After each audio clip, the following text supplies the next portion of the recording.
Hello, high, good evening. তোমরা সবাই কেমন আছো? আশা করি খুব ভালো আছো। Welcome back to our channel কুকু পুচকির সংসার।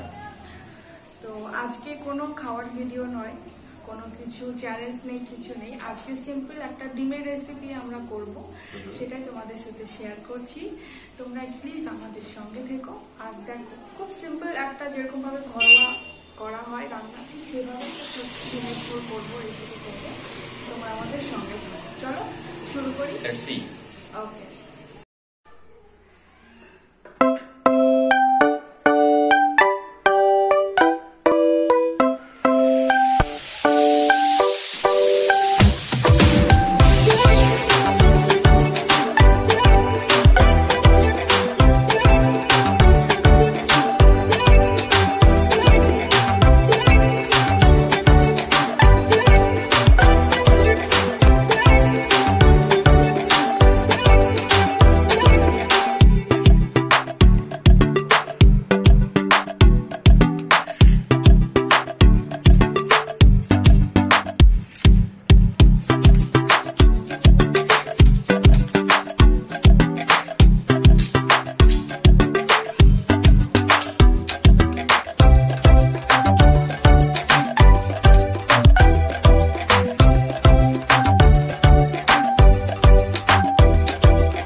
আছে আলু সেদ্ধ করে রাখা, আর এটাতে আছে হচ্ছে আদা আর রসুন, এটাতে ধনেপাতা, এটাতে টমেটো, এটা পেঁয়াজ।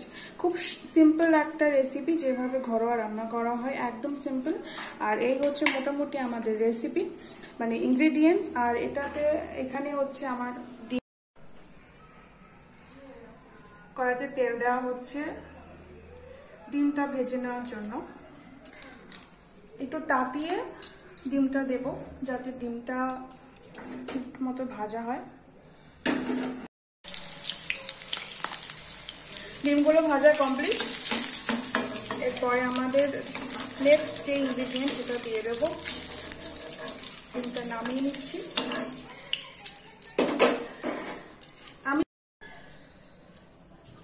একটু সেন্ট বেরোনোর জন্য আমি দিচ্ছি একটু হালকা করে জয়ত্রী, দুটো এলাচ আর দুটো লবঙ্গ আর হচ্ছে একটা এলাচ। হালকা একটু ফ্লেভার আসে এটাতে। তারপরে আমি দিয়ে দিব হচ্ছে রসুন বাটা আর হচ্ছে আদা বাটা। তোমরা চাইলে ওই লবঙ্গ এলাচ নাও দিতে পারো। রসুন আর আদা বাটাটা আগে দিয়ে দিচ্ছি, কেন কি রসুন একটা কাঁচা গন্ধ থাকে, সেটা যাতে পরবর্তীতে অবধি না থাকে, তার জন্য ওটা আগে একটুখানি তেলের উপর দিয়ে আমি একটু ভেজে নিচ্ছি।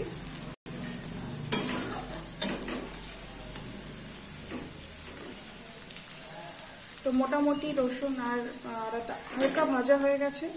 এরপর আমি দিয়ে দেবো হচ্ছে পেঁয়াজ।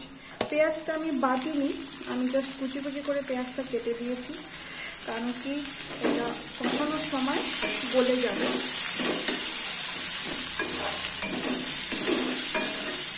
তোমরা চাইলে পেস্ট করেও দিতে পারো বা কুচি কুচি করেও দিতে পারো।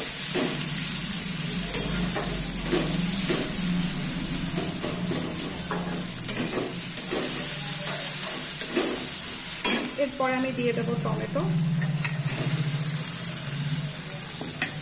ধনেপাতাটা এখন দেবো না, কারণ ওটা এখন দিলে ফ্লেভারটা অল্প একটু চলে যাবে। আমি টমেটো আর পেঁয়াজ আদা রসুন একটু কষিয়ে নিই। তার মধ্যে আমি দেবো হচ্ছে হলুদ। হলুদ তোমরা পরেও দিতে পারো ঝোলের সময়, আমি এখন একটু দিয়ে দিচ্ছি।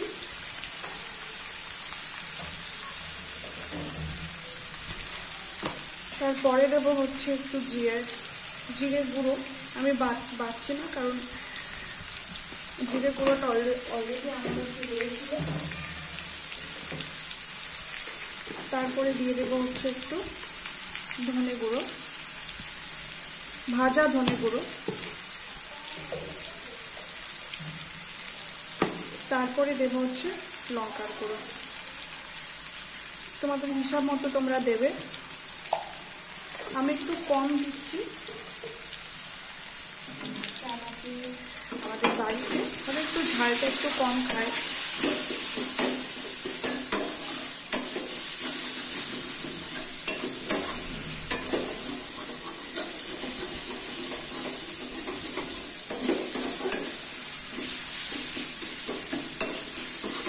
অনেক সময় মশলা কষানোর সঙ্গে সঙ্গে যদি চিনি তুমি দিয়ে দাও, তাহলে সেক্ষেত্রে একটু কালারটা সুন্দর আসে।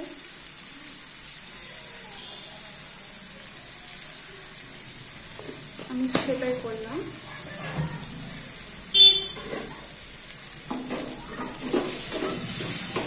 খুব সুন্দর একটা ফ্লেভার বেরিয়েছে।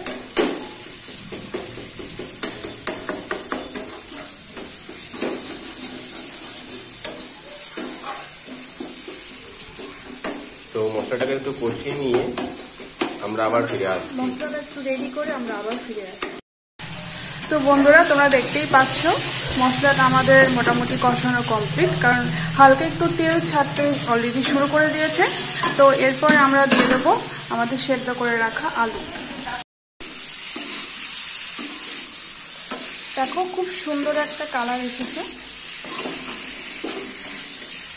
খুব একটা সময় লাগে না এই ডিমের ঝোলটা করতে। তোমরা অবশ্যই বাড়িতে ট্রাই করবে। তো লাস্ট অবধি আমি কি করি অবশ্যই তোমরা ভিডিওটা লাস্ট অবধি দেখো। আর আপাতত আলুটা কষিয়ে নেব।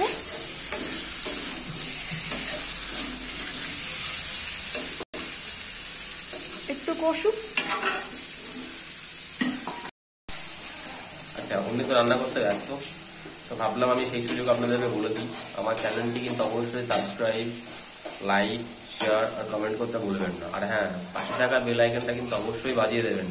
টিং টং। তো দেখো কষানো কমপ্লিট হয়ে গেছিল এবং তারপরে আমি জলটা দিয়ে দিয়েছি অলরেডি। তো জলটা দিয়ে তোমরা পরিমাণ মতো দিতে পারো, গ্রেভি করতে পারো বা ঝোল করতে পারো, তো তোমাদের নিজস্ব ইচ্ছা মতো ডিপেন্ড করছে। এবার আমি এর মধ্যে ডিমগুলো দিয়ে জাস্ট ঢাকা দিয়ে দেবো।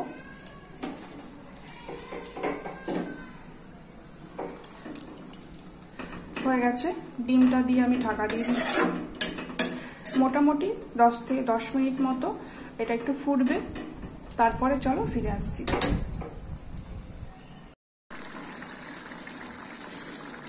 দেখো অলরেডি ডিমের ঝোলটা হয়ে গেছে। তো এবার আমি এখানে দিয়ে দেবো কিছু ধনেপাতা কুচি করে যেটা রাখা ছিল, এবং তার সঙ্গে আমি দেবো হচ্ছে একটু গরম মশলা। খুব সুন্দর একটা ফ্লেভার বেরিয়েছে। রান্নাটা মোটামুটি কমপ্লিট হয়ে গেছে। দেখতেই পাচ্ছ একটু গ্রেভি হয়েছে, একটু ঝোল হয়েছে। এটা গরম ভাতের সঙ্গে বা রুটির সাথে বা গরম গরম লুচির সাথে তোমরা সার্ভ করতে পারো, খেতে পারো। তো তোমরা প্লিজ এই রেসিপিটা বাড়িতে ট্রাই করো যদি ভালো লেগে থাকে, আর কমেন্ট করে জানিও কীরকম হলো, অবশ্যই শেয়ার করো। তো দেখো সবকিছু হয়ে যাওয়ার পর আমাদের ডিমের ঝোল গ্রেভি, ঝোল তো নয় অ্যাকচুয়ালি গ্রেভি, অলমোস্ট রেডি। এবার এটা সার্ভ করার পালা।